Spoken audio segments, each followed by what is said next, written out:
नमस्कार दर्शकों, आप देख रहे हैं अभय न्यूज का 19 दिसंबर सोमवार शाम का बुलेटिन। मैं हूं आपके साथ आकांक्षा पेवाल। आइए एक नजर डालते हैं शहर भर की अब तक की ताजा खबरों पर। इस बुलेटिन के प्रायोजक है आरके डेवलपर्स। शानदार घर खरीदें अब अपने बजट में।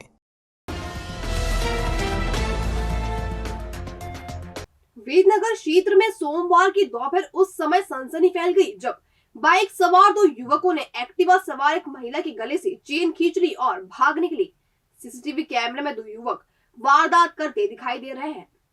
सुभाष नगर की रहने वाली 62 साल की स्नेहलता पति विनोद कुमार जैन सोमवार दोपहर करीब 1:45 बजे बहु विभा जैन के साथ फ्रीगंज से खरीदारी कर एक्टिवा से लौट रही थी। वेदनगर में रॉयल एनफील्ड बुलेट शोरूम के सामने बाइक पर आए दो अज्ञात युवकों ने उनके गले से 12 ग्राम वजनी सोने की चेन झपट ली और इंदौर रोड की तरफ भाग निकले। जब तक स्नेहलता जैन कुछ समझ पाती तब तक युवक काफी दूर तक निकल गए। बाइक पर पीछे बैठे युवक ने ऑरेंज जैकेट पहना था। उन्होंने तुरंत परिवार को जानकारी दी और नानाखेड़ा थाने पर एफआईआर दर्ज कराने पहुंची। घटना के संबंध में स्नेहलता जैन ने बताया, मैं फ्रीगंज से आ रही थी और वैदनगर के इधर वो ढलान है उधर टर्न कर रहे थे हम गाड़ी और दो लोग आए। दो लड़के ही थे, ज़्यादा उम्र नहीं थी उन लोगों की, 22-23 साल के होंगे। और बस उनने एकदम साइड से करके और चेन खींच के और एकदम से आगे होके भाग चले गए। उनको मैंने देखा भी है, इंदौर रोड की तरफ चले गए वो लोग। हम फ्रीगंज से आ रहे थे और वैदनगर जाना था हमको। 12 ग्राम की थी। हाँ, वो सामने 2-3 लोग खड़े थे और सबने देखा भी, जो एकदम घटना हुई तो वो देखने भी लगे।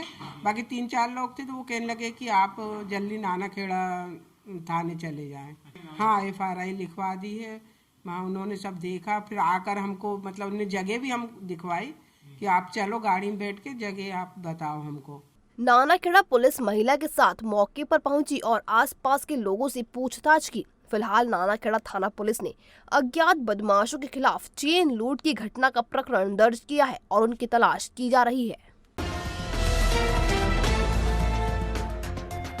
उज्जैन को ठगों ने अपना ठिकाना बना लिया है। उनके निशाने पर वृद्ध लोग हैं, खासकर महिलाएं। वेदनगर के मंगलम अपार्टमेंट में रहने वाली वृद्धा से नोटों की गड्डियां दिखाकर दो युवक कंगन ठग कर फरार हो गए। 70 साल की दमयंती दुबे फ्रीगंज सब्जी मार्केट में सोमवार की दोपहर करीब 1:30 बजे सब्जी खरीदने आई थी। मैजिक से आई महिला टावर चौक पर उतरकर पैदल सब्जी मार्केट की तरफ बढ़ रही थी। इसी दौरान हार फूल वाली गली के पास दो युवक आए और गुजरात जाने का किराया मांगने लगे। युवकों ने उनको रुमाल में बंधी रुपयों की गड्डी दिखाई और बातों में उलझाकर उनके 2 तोला वजनी सोने के कंगन उतरवा लिए। दोनों बदमाश कुछ ही देर में आने का बोलकर निकल गए। महिला को जब ठगी का समझ आया, युवक बहुत दूर जा चुके थे। माधवनगर थाने पहुंचकर दमयंती दुबे ने अपनी शिकायत दर्ज कराई है। आइए दमयंती दुबे से ही जानते हैं पूरे वाकये के बारे में। मैं सब्जी का थैला लेके उधर से आ रही थी तो 2 लड़के मेरे को मिले कि मेरे को किराया चाहिए, किराए के पैसे चाहिए। तो वो किराए के पैसे के चक्कर में क्या नाम है आगे तक लेके आया और फिर इसके बाद नोट बताए। मैं फिर इसके बाद क्या अभी हाल में चाय पी के आता हूँ यूँ, तो क्या कि मेरे को सबूत के तौर पे ये क्या नाम है जो कुछ सोना कुछ दे दो, पैसा दे, थैला दे दो। ये तो उन्होंने बताया है कितने पैसे होंगे उनके पास? आपने अभी 500 के नोट थे उसके पास थोड़े बहुत। और क्या, कहाँ जाने का बोल रहे थे? वो गुजरात जाने का। कब हुई ये घटना? ये भी 1:30 बजे। कितना सोना आपकी चूड़ियाँ थी, कितने वजन की थी, कितने कीमत की थी? 2 तोले की थी। घटना के संबंध में माधवनगर थाना प्रभारी मनीष लोधा ने बताया, हाँ, फ्रीगंज में 2 लड़के थे जो एक बुजुर्ग महिला को बोले कि हमको चूड़ी खरीदना है। तो बुजुर्ग महिला ने कुछ लालच में आके उसको 2 चूड़ियाँ दे दी थी और वो बिना पैसे दिए चूड़ी लेके चले गए हैं। इसमें पुलिस द्वारा जांच की जा रही है और आवेदन लिया गया है। फिलहाल पुलिस घटना स्थल के आसपास के सीसीटीवी फुटेज चेक कर रही है। यहाँ हम आपको बता दें कि कुछ महीने पहले ही लक्ष्मी नगर की महिला के साथ भी इसी तरह की ठगी की वारदात बदमाशों ने की थी। कल से श्री महाकालेश्वर मंदिर में आम श्रद्धालुओं के मोबाइल ले जाने पर पूरी तरह मनाही हो जाएगी। श्रद्धालुओं के मोबाइल रखने के लिए मंदिर के 3 प्रवेश द्वार पर क्लॉक रूम बनाए गए हैं। यहाँ मोबाइल जमा कराने के बाद ही श्रद्धालुओं को मंदिर में प्रवेश मिलेगा। मोबाइल जमा कराने वाले श्रद्धालुओं का फोटो खींचा जाएगा और एक QR कोड वाली रसीद उसे दी जाएगी। 3 क्लॉक रूम में 10,000 मोबाइल जमा करने की व्यवस्था की गई है। श्री महाकालेश्वर मंदिर में रील वीडियो बनाने के मामले सामने आने के बाद मोबाइल प्रतिबंध करने का फैसला किया गया था। क्लॉक रूम की व्यवस्था नहीं होने से इसे 20 दिसंबर से लागू करने की बात की गई थी। अब इस फैसले को मंगलवार से पूरी तरह से लागू किया जा रहा है। श्रद्धालुओं के मोबाइल सुरक्षित रखने के लिए मंदिर के मानसरोवर प्रवेश द्वार, प्रशासनिक कार्यालय के सामने और गेट नंबर 4 पर क्लॉक रूम बनाए गए हैं। मोबाइल जमा करने के लिए बारकोड की व्यवस्था की गई है, यानी जिसने मोबाइल रखा है उससे ही मोबाइल वापस दिया जाएगा। मोबाइल जमा करने वाले श्रद्धालु का फोटो भी क्लॉक रूम में खींचा जाएगा। परिवार के साथ श्रद्धालु के होने पर ट्रे में सारे मोबाइल रखे जाएंगे। मोबाइल जमा कराने वाले का ट्रे के साथ फोटो लिया जाएगा और उसे QR कोड वाला टोकन दिया जाएगा। मंदिर में 3 क्लॉक रूम में 10,000 मोबाइल रखने की व्यवस्था बनाई गई है। मोबाइल पर पाबंदी सिर्फ श्री महाकालेश्वर मंदिर परिसर में रहेगी। महाकाल लोक में श्रद्धालु मोबाइल पहले की तरह ले जा सकेंगे। मंदिर में शुरू हो रही मोबाइल जमा करने की व्यवस्था के बारे में मंदिर प्रबंध समिति के प्रशासक संदीप सोनी ने बताया। और उसके पश्चात जो व्यक्ति मोबाइल दे रहा है उस व्यक्ति की फ़ोटो होगी, साथ ही जो मोबाइल उसने दिए हैं उन सभी मोबाइल्स की फ़ोटो होगी और एक QR कोड जनरेटेड उसको स्लिप दी जाएगी। वो स्लिप जब भी वापस लेने आएंगे तो उसकी व्यवस्था साथ में अलग से रहेगी। आप जब वापस लेने आएंगे तो QR कोड स्कैन होगा। स्कैन होने के पश्चात जैसे स्कैन करेंगे तो उस स्क्रीन पर सामने जिस व्यक्ति ने मोबाइल्स रखे हैं उसका फ़ोटो हो जाएगा और जो मोबाइल दिए थे उसका फ़ोटो हो जाएगा, जिससे कि नंबर 1 कोई भी यदि किसी की स्लिप घूम जाती है तो ऐसा ना हो कि किसी को मिल गई और दूसरा व्यक्ति आके उसका दुरुपयोग कर ले, वो संभावना नहीं रहेगी। दूसरा, मोबाइल पर कोई कन्फ्यूज़न नहीं रहेगा क्योंकि फ़ोटो हो जाएगी लेते समय ये मोबाइल्स आपने दिए थे। तो इस प्रकार से QR कोड बेस्ड एक टोकन दिया जाएगा, उसमें आपका टोकन नंबर भी, जो काउंटर नंबर है वो भी रहेगा। तो कोशिश पूरी की जाएगी कि भक्तों को किसी प्रकार से परेशानी ना हो, न रखने में और ना ही दोबारा से मोबाइल को लेने में। सिंधी कॉलोनी की एक युवती 1.5 साल तक एक मुस्लिम युवक के साथ दोस्ती में रही। वह उसके साथ घूमती फिरती रही, लेकिन उसे युवक के मुस्लिम होने का पता नहीं चला। जब युवक और युवती अजमेर दरगाह पर जियारत करने पहुंचे तो युवक के मुस्लिम होने का पता चला और युवती हिंदुवादी संगठन के कार्यकर्ताओं के साथ नीलगंगा थाने पहुंची और रिपोर्ट दर्ज करवाई। सिंधी कॉलोनी की युवती का कहना है कि रामनुज कोर्ट के पास शहनाई गार्डन के सामने रहने वाले शादाब पठान ने 1.5 साल पहले राजा नाम बताकर फेसबुक पर उससे दोस्ती की। दोस्ती का रिश्ता आगे बढ़ा और जिस्मानी संबंध तक पहुंच गया। इस बीच राजा युवती को अजमेर दरगाह ले गया और जियारत करते समय अपना परिचय देते हुए निकाह करने को कहा। युवती को राजा के मुस्लिम होने का पता चला तो वहीं दोनों में विवाद हो गया और युवती उज्जैन आ गई। उज्जैन आने के बाद राजा युवती को संबंध खत्म करने पर जान से मारने, एसिड अटैक करने और बदनाम करने की धमकी देने लगा। इस बात की जानकारी जब बजरंग दल के सह संयोजक पिंटू कौशल को लगी तो वह युवती को लेकर नीलगंगा थाने पहुंचे और युवक के खिलाफ FIR दर्ज करा दी। पिंटू कौशल ने बताया, एक लड़का जो कि अपना नाम हिंदू नाम बताकर फेसबुक के माध्यम से हमारी हिंदू बहन के साथ उसने शारीरिक शोषण करा है। उसका नाम जो बताया था उसने राजा नाम बताकर उस हमारी हिंदू बहन से मिला था। वो लगभग उनसे 1.5 साल से उसके संपर्क में रहा, उसके साथ शारीरिक शोषण करा। हाँ, अभी लड़की के द्वारा पता चला है कि वो आए दिन उसको फ़ोन कर रहा है जब से कि तेरे टुकड़े कर दूंगा, तेरे ऊपर एसिड फेंक दूंगा या तेरे को जला के मार दूंगा, तू अगर मुझसे बात नहीं करेगी या तो तू मुझसे निकाह नहीं करेगी या तो तूने धर्म नहीं चेंज करा। तो अभी उसके लिए ही कायमी कराने के लिए आज हम नीलगंगा थाने पर बालिका को लेके आए हैं। थाना प्रभारी तरुण कुरील ने बताया, अभी हमारे पास में सिंधी कॉलोनी निवासी एक युवती द्वारा रिपोर्ट की गई है कि उसके साथ में एक अन्य युवक जिससे उसकी फेसबुक पे दोस्ती हुई थी उसने उसका शारीरिक शोषण किया है। युवती की रिपोर्ट पे हमारे द्वारा अपराध पंजीबद्ध कर अग्रिम कार्रवाई की जा रही है। अभी की तलाश की जा रही है, शीघ्र ही हम उसको गिरफ्त में लेके अग्रिम अनुसंधान करेंगे। फिलहाल पुलिस ने मामला दर्ज कर लिया है। आरोपी की तलाश की जा रही है। तेरा मेरा रेस्टोरेंट कैफे, प्राइम लोकेशन पर 3-in-1 सोल्यूशन, शानदार family restaurant, rooftop cafe, hotel जहां है एसी सिंगल बेड और डबल बेड डीलक्स रूम्स, खास ओकेजन्स के लिए 3D साउंड, डीजे लाइट्स और सुपर लग्जरियस डांस फ्लोर्स के साथ पार्टी हॉल और कॉन्फ्रेंस हॉल भी। आपकी खातिरदारी के लिए हमारा प्रोफेशनल और ट्रेन्ड स्टाफ रहेगा हर वक्त मौजूद। पार्किंग फैसिलिटी, लॉबी एरिया और फ्री वाईफाई भी है उपलब्ध। हमारा पता 13/4 अलकनंदा नगर, कॉस्मोस मॉल के पीछे, इंदौर रोड, उज्जैन। संपर्क करें 7897340664 या 7566801224 या 9340447277। अपनी 2 सूत्रीय मांगों को लेकर सोमवार को संविदा स्वास्थ्य कर्मचारियों ने हल्ला बोल दिया। उन्होंने टावर चौक का घेराव करते हुए मांगों का निराकरण करने के लिए सरकार के खिलाफ जमकर नारेबाजी की। दरअसल संविदा स्वास्थ्य कर्मचारी संघ के तत्वाधान में पिछले 4 दिनों से स्वास्थ्य कर्मचारियों द्वारा 2 सूत्रीय मांगों को लेकर अनिश्चितकालीन हड़ताल की जा रही है। इसी कड़ी में सोमवार दोपहर टावर चौक का घेराव करते हुए सरकार के खिलाफ जमकर नारेबाजी की गई।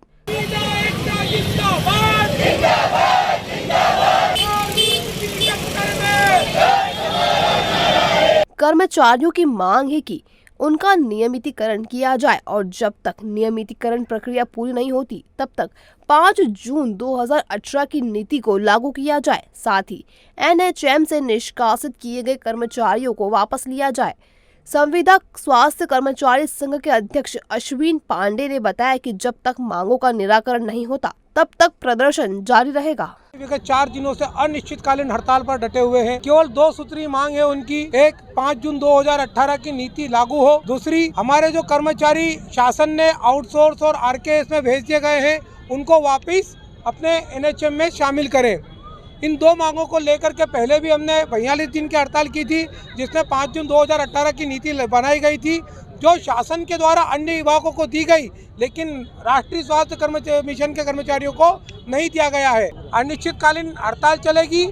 कल ही एक बच्चे की स्वास्थ्य न मिलने के कारण, समय पर उपचार न करने के कारण मृत्यु हुई है और इसी प्रकार से स्वास्थ्य व्यवस्थाओं को पूरी तरीके से चरमरा दिया जाएगा अगर शासन द्वारा हमारी मांगे नहीं मानी जाती है। हम लोग 15 तारीख से हड़ताल पे हैं और ये हड़ताल अनिश्चितकालीन है और हमारी 2 प्रमुख मांगे हैं इसमें कि हमारा नियमितीकरण हो और नियमितीकरण की प्रक्रिया जब तक प्रोसेस में है तब तक हमारा विभाग हम पे जो 5 जून 2018 की जो नीति है जिसमें 90% हमारी सैलरी जो नियमित पद के समकक्ष की जाए वो हमारी करे। साथ ही जो हमारे सीएचओ कैडर है उनको mid level health service provider के अंतर्गत शामिल किए, ये हमारी करे। ये हमारी पहली मांग है। और दूसरी हमारी मांग है कि जो हमारे सपोर्ट स्टाफ है जिनको आउटसोर्स या आरकेएस में डाल दिया गया एनएचएम में से हटा के उनको वापस से एनएचएम में पुनः उनकी वापसी हो।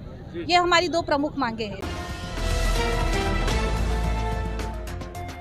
गाड़ी सीज करते समय हुए विवाद के दौरान सीजर पर लूट का प्रकरण दर्ज करने को लेकर सीजर के पिता ने नीलगंगा पुलिस पर लूट का झूठा प्रकरण दर्ज करने का आरोप लगाया है। आइए सुनते हैं सीजर सावन लोड के पिता सुनील लोड को। 17 दिसंबर की दोपहर 1 बजे माधव क्लब रोड पर उनका बेटा गाड़ी क्रमांक MP13 FQ2701 सीज करने गया था। ये गाड़ी गोविंद परमार के पास थी। सीजिंग की सूचना विधिवत थाने पर दी गई थी। गाड़ी सीजिंग के दौरान विवाद हुआ और मारापीटी हो गई। इस मारापीटी को बढ़ा चढ़ाकर गोविंद परमार ने लूट की रिपोर्ट दर्ज करवा दी और इसमें सावन के साथी के तौर पर आकाश सोलंकी का नाम लिखवा दिया, जबकि आकाश उस दिन एक्सीडेंट में घायल होने के कारण अस्पताल में भर्ती था। सुनील लोड के मुताबिक उनका बेटा डिफेंस परीक्षाओं की तैयारी कर रहा है। लूट का प्रकरण दर्ज होने का असर सावन के करियर पर हो सकता है। आइए सुनील लोड से ही जानते हैं पूरा माजरा। गोविंद परमार है और वो किसी गांव का रहने वाला है और इधर 332 क्षेत्र में कहीं पे ब्याज का धंधा वगैरह करता है, तो गाड़ी गिरवे रख रखी थी उसने और उसी ने बुलाया सेंटर कोतवाली में। मेरा बेटा जो है कंपनी का वहाँ पे एक लेटर दे रहा था कि साहब ये गाड़ी लेने जा रहा हूँ मैं, तो उसको बुलवा लिया कि यहाँ आके गाड़ी ले जा तू। और वहाँ वो जब पहुँचा तो 15 जनों ने उस पर 10-15 जने थे उस पर हमला किया, तो लात घोंसेबाजी चली साहब। उसके बाद में मेरा लड़का वहाँ से गाड़ी लेके और कंपनी में जाके जमा कर दी। वो लेटर दे दिया उनको कि साहब ये गाड़ी लेके ना आ गया हूँ मैं। वहाँ पे कुछ लोगों ने समझाया बुझाया कि जाने दो, गाड़ी ले जाने दो, सही बात है ये वो। और उसके बाद में वो लड़का वहाँ चला गया थाने पे और थाने पे जाके ने जो है साहब उसने FRI करवा दी कि साहब मेरे को तो 5,000 ने कुछ पर्स वर्स छीन लिया वगैरह वगैरह। और क्या चाहते हैं अभी आप?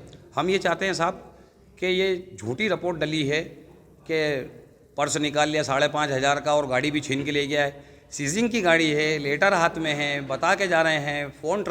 फ़ोन की जांचें की जाए कि फ़ोन लगा के बुलवाया और फ़ोन पे हमारा लड़का गया है और गाड़ी लीगल तरीके से वो जमा करने के लिए गया था। ऐसा कोई वाद विवाद नहीं उसका, वो डिफेंस की तैयारी में लगा हुआ है।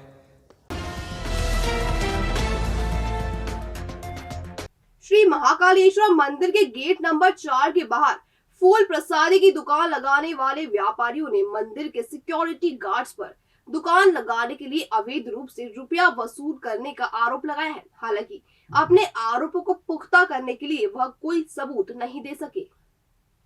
श्री महाकालेश्वर मंदिर 4 नंबर गेट के बाहर फूल प्रसादी बेचने वाले दुकानदारों को दुकान लगाने के लिए काफी परेशानियों का सामना करना पड़ रहा है। दुकानदारों की माने तो पहले उन्हें सिर्फ नगर निगम की रसीद कटवानी पड़ती थी, लेकिन अब 4 व 5 नंबर गेट के सिक्योरिटी गार्ड व हाल ही टूटे मकान के मालिकों और दुकान संचालकों को भी जगह के लिए 300 रुपए रोजाना तक देने पड़ रहे हैं। रुपए नहीं देने पर जगह से उनको खदेड़ने का आरोप इन दुकानदारों ने लगाया है। इस संबंध में ममता कहार नामक दुकानदार ने बताया, जी साहब, पहले हम यहाँ दुकान लगाते थे, रोड पे दुकान लगाते थे, काफ़ी समय से लगा रहे हैं, नगर निगम को पैसे दे रहे हैं। और बाकी जो अब ये स्थिति हो गई कि मकान और दुकान टूटने के बाद में मकान मालिक भी और दुकानदार भी 300 रुपये रोज़ मांग रहा है। और वो तो ठीक है 300 रुपये रोज़ मांग रहा है, पर उसके बदले में मंदिर समिति के जो गार्ड रहते हैं, जो सामने जो गेट है, नया जो 4 नंबर गेट है, उसके सामने जो दुकान लगी है उनसे भी 300 रुपये ले रहे हैं। और जो जिसका मकान दुकान थी वो भी 300 रुपये ले रहे हैं। तो अब हम तो नहीं दे रहे हैं पैसे, पर जो है लोग ले रहे हैं, तो हम अब पैसे कहाँ से ला के दें? ऐसी व्यथा शारदा बाई ने भी बताई। 300 रुपये भी दे दो, मैं कहाँ से ला के दूंगा? ना दादा हमारी तो कई 4 के पर्चे हम फुट बारी में बैठते थे, कोई बात ही नहीं, सब बैठते थे, हम बैठते थे। और अभी हमारी जगह पे दूसरा बैठे तो हम क्या करें? जिसकी जगह में बैठे भी बैठे, जो 300 भी देता हम भी देने के तैयार। जिसकी जगह जमीन है तो वो कोई बात नहीं, सबसे लेता हमसे भी देंगे, जहाँ बैठे था वहाँ बैठेंगे, और कोई बात नहीं भैया। कौन ले रहा है पैसा? जिसकी जगह जाए कौन नहीं लेगा? कितने रुपए ले रहे हैं आपसे? सरकारी जमीन है तो है, कहीं करें, सब लोग दे तो हम भी देंगे, हमारी जगह पे हम बैठेंगे, हमारी जगह पे दूसरा बैठे। और इनकी 4-4, 6-6 डबल, तो उनका बात जाए ना, एक टेबल बनवाओ, कोई बात ही नहीं ऐसी बात तो भैया। दुकानदारों ने एक वीडियो भी दिया है जिसमें एक सिक्योरिटी गार्ड 2 युवकों से बात कर रहा है। हालांकि इस वीडियो में गार्ड रुपए लेता नहीं दिख रहा। शहर में यातायात व्यवस्था कैसी है ये किसी से छिपा नहीं है। जगह जगह वाहनों के चलते जाम लग रहे हैं। चौराहे एवं मुख्य मार्गों पर वाहनों को बेतरतीब तरीके से खड़ा किया जा रहा है, लेकिन जिम्मेदारों का इस ओर कोई ध्यान नहीं है, जिससे आम जनों को परेशान होना पड़ रहा है। दिया तले अंधेरा मुहावरा तो आपने जरूर सुना होगा, लेकिन यातायात थाने के समीप यह चरितार्थ भी हो रहा है। दरअसल भरतपुर स्थित ऑर्थो हॉस्पिटल में पार्किंग के बावजूद वाहन चालक अपने वाहनों को यहाँ वहाँ खड़ा कर रहे हैं। आलम यह है कि सिक्योरिटी गार्ड होने के बावजूद लोग लापरवाह बने हुए हैं। इधर बीच सड़क पर वाहन खड़े होने से सामने से आने वाले वाहन दिखाई नहीं देते, जिससे दुर्घटना की संभावनाएं बढ़ जाती हैं। ऐसे में ट्रैफिक अमले को चाहिए कि यातायात व्यवस्था बिगाड़ने वाले ऐसे लोगों पर तत्काल सख्त कार्रवाई करे। श्री जी हॉस्पिटल उज्जैन शहर के लिए चिकित्सा जगत में नई सौगात। सर्व सुविधा युक्त अस्पताल जहां आधुनिक मशीनों और अनुभवी डॉक्टर्स द्वारा किया जाता है उपचार। घर जैसे वातावरण में सभी बीमारियों का इलाज नॉमिनल शुल्क में। स्वास्थ्य समस्याओं के बेहतर उपचार के लिए एक ही नाम, Shri ji hospital. Director Sachin Thakur, director Virendra Singh Rajput, director Sandeep Anjana के नेतृत्व में हॉस्पिटल का संचालन होता है। हमारा पता 1 देसाई नगर, विक्रम मार्ग, फ्रीगंज, उज्जैन। संपर्क 0734495086 या 9827273232। और अब खबरें दे दनादन। पठान मूवी में पहनी गई दीपिका पादुकोण की ड्रेस को लेकर सोमवार की दोपहर हिंदूवादी संगठन के लोगों ने शाहरुख खान और दीपिका पादुकोण का पुतला फूंक दिया। इस दौरान नारेबाजी भी की गई।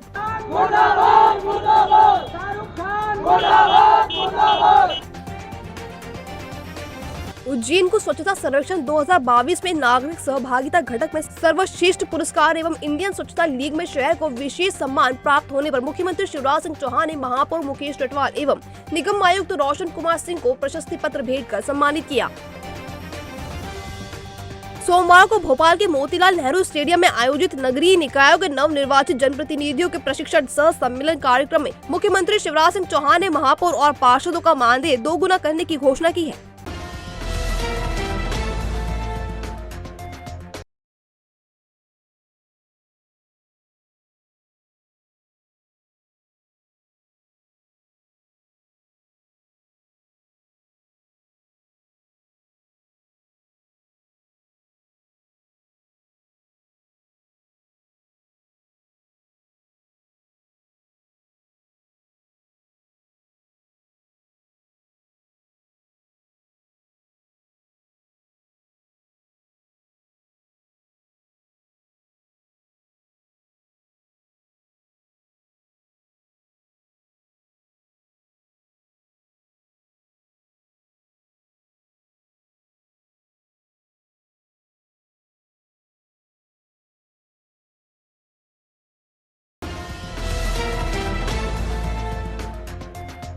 तो ये था अभय न्यूज का आज का बुलेटिन। अगर खबरों को लेकर आपके पास कोई जानकारी हो तो हम तक जरूर पहुंचाएं। कल फिर मुलाकात होगी नए बुलेटिन के साथ, तब तक के लिए नमस्कार।